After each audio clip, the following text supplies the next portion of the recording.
are? I'm an android. We are bored. I have a doubt. We call ourselves the Cube. We seek peaceful coexistence. We are back. We are not strong. And greetings everybody, and welcome to another JeSter Reviews. Now, I'm sorry if I'm sounding a little bit all clogged up. I'm just getting over another bout of COVID actually, so forgive me if I sound a little woolly-headed, or more woolly-headed than normal really. I am getting better though, so hopefully back to full strength soon. So, as promised, here is the second of the 14th anniversary ships which I picked up, and this is the Princeton Miracle Worker Cruiser. And isn't she a cool looking ship? Now, I do know I say that about most of my ships, but yeah, credit where credit's due. This design, it rocks. It really does rock, and I'm really pleased with it. I was a little bit worried about, well, not worried, I was a little bit concerned about this nacelle here underneath at first, but in fairness, it fits just right, doesn't it? It really does fit in nicely, and I'm quite I'm quite impressed with it. The ship design is excellent, isn't it? I think it's a brilliantly designed ship. I'm not so keen on the console, but yeah, we'll get to that later. So the stations for this ship are as follows. You get a Lieutenant Commander Universal Station. You get a Lieutenant Commander Tactical Stroke Command Station. You get a Commander Engineering Stroke Miracle Worker Station. A Lieutenant Engineering Station, and an Ensign Science Station. Moving on to the masteries. At Tier 1, Absorptive Plating. That's a plus 25 physical and kinetic damage resistance rating. Tier 2, Rapid Repairs, regenerates 1735.3 hull, that's 1.25% of your current maximum every 3 seconds in space. Twice this amount is regenerated out of combat. At Tier 3, you have Enhanced Hull Plating, and that's a plus 25 energy and radiation damage resistance rating. At Tier 4, we have Armoured Hull, and that gives you a plus 10% hull hit points. And finally, at Tier 5, the Mastery, Risk versus Reward. While below 90% health, receiving healing triggers radiation damage to current targeted foe or the nearest. If no target, equivalent to 100% of healing received, maximum once per second. Now, the console that comes with this ship is the Universal Fractal Integrity Bleed. I've said that right, haven't I? Fractal. Yes, fractal. There we go. That's a plus 5% maximum hull capacity, and a plus 20% healing received increases as current hull decreases. The Fractal Integrity Bleed, we get a radiation point blank area of effect, damage based on hit points, bleed's own hit points. To foes, 22,211.8 radiation damage per second, 16% of current hull. To self, you get 11,105.9 radiation damage per second, 8% of maximum hull. Toggle lasts up to 30 seconds max, may be turned off manually and automatically disabled if current hull capacity drops below 33%. 2 minutes recharge. Now very quickly, I'll just show you what this does. So as you can see, it generates this radiation field, then all of a sudden you end up with all of this damage. Yeah. Which can be quite problematic, really, when you're in the middle of a bit of a dust-up. If you don't heal yourself very quickly. Yes. So, yeah, I had to show you the downside of that console. I'm not so keen on it. But having said that, other players have found it quite useful. But I will leave that up to you. So here we are in the ship's tailor. Now we've only got 2 skins for this ship. We've got the Princeton and the Niagara.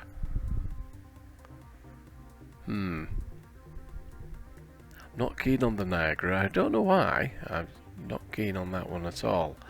Yeah, I like the Princeton design a lot better. Not sure on this distressed look though, but I think we'll change that around.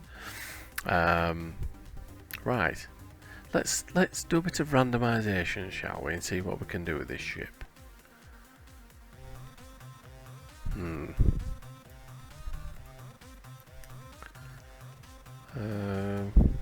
Oh, that's a cool looking deflector dish, isn't it?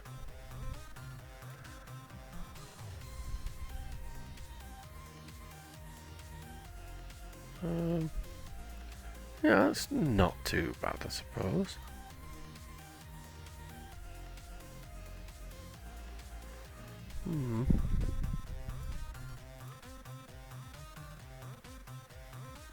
Oh, that's different.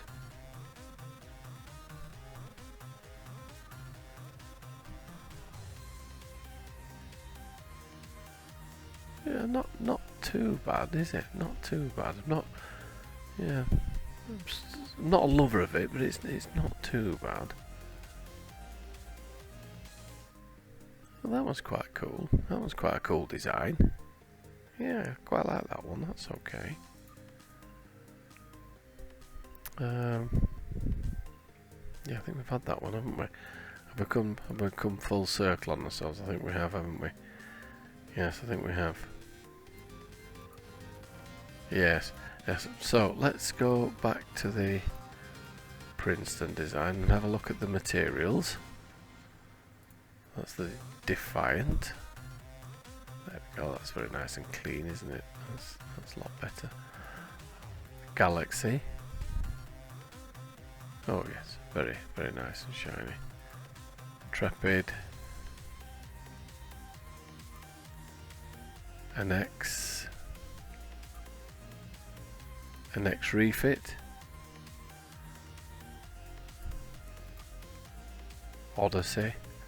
That's very bright, isn't it? I quite like that one though. Yes, quite like that one. Odyssey. Sovereign. Typo. Type 1. Most of these look very similar. 3, 4. 4 is very... 4 is very cool.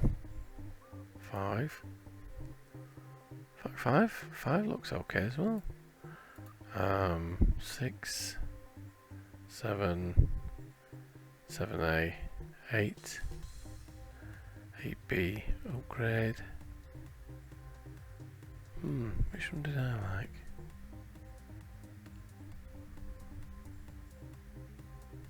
Was it the Odyssey? I think I like the Odyssey. Yes, I quite like the Odyssey style of that ship. Yeah, quite like that. Having said that, it won't matter because when I put my vanity shield on, it'll change again. But I do like that actually. That's quite a cool design. So the interior for this ship again doesn't have its own interior, but because they've unlocked all these interiors now, so you can more or less share them out with the rest of your ships. you can now pick from what you've already got or from what's on your other ships. So what I'm going to try and do is find something on the theme. So as all these are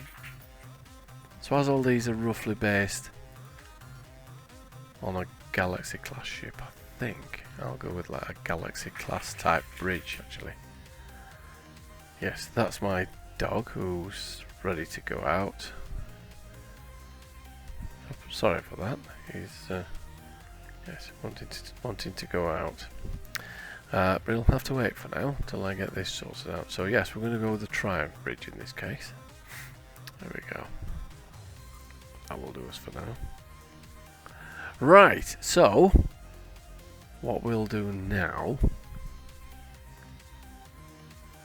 we'll take her into harm's way and see how she performs, shall we? So here we are in the Archer system. Enjoy!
Well, I hope you enjoyed that little review of what this ship can do.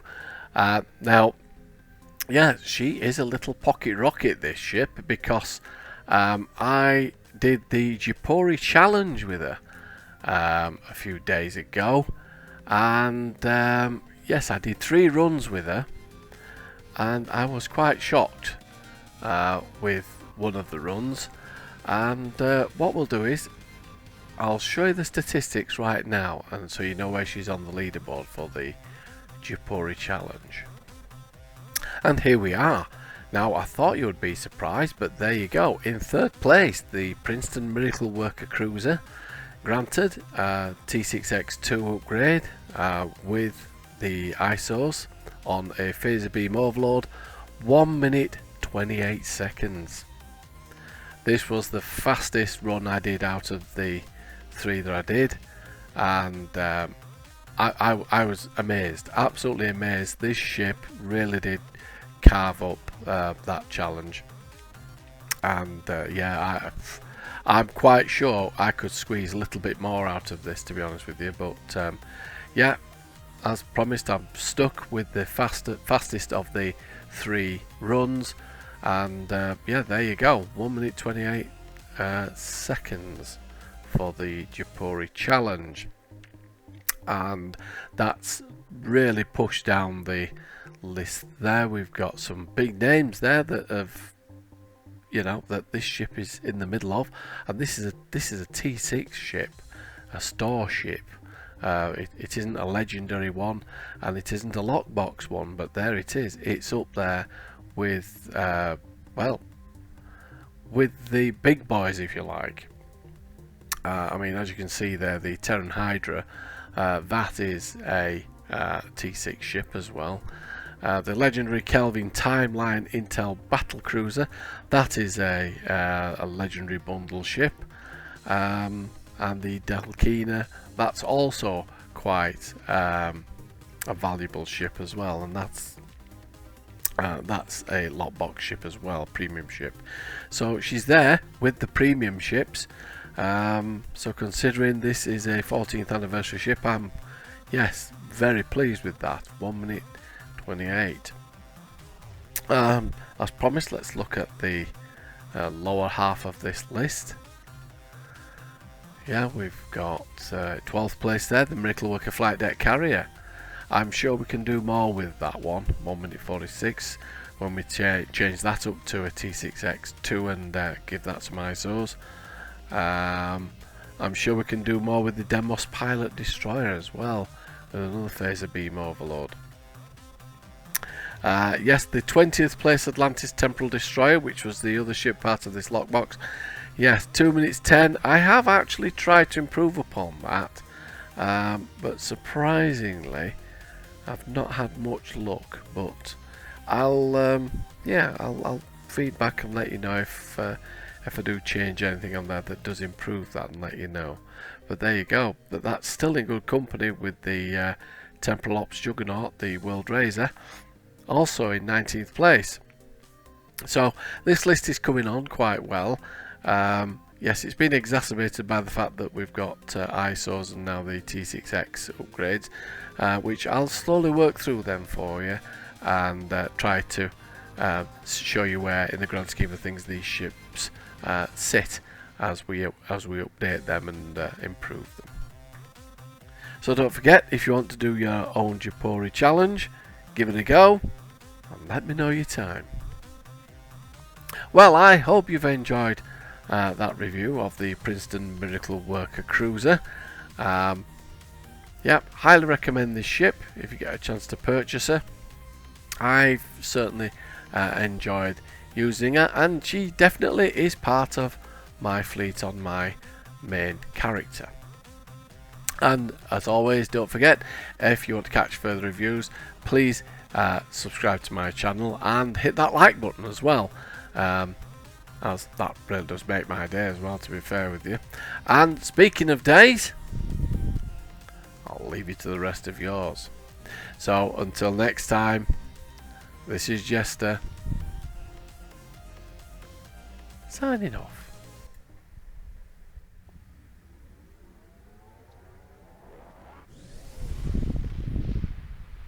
I understand you're having difficulty with the warp drive. How much time do you require for repair? There's nothing wrong with the bloody thing. You know this ship like the back of my hand. Hello, computer. Just use the keyboard. The keyboard. How quaint. How long would it really take? An hour. Oh, you didn't tell him how long it would really take, did you? Well, Scotty, now you've done it. Aye, the haggis is in the fire for sure. Computer, shut this bloody thing off.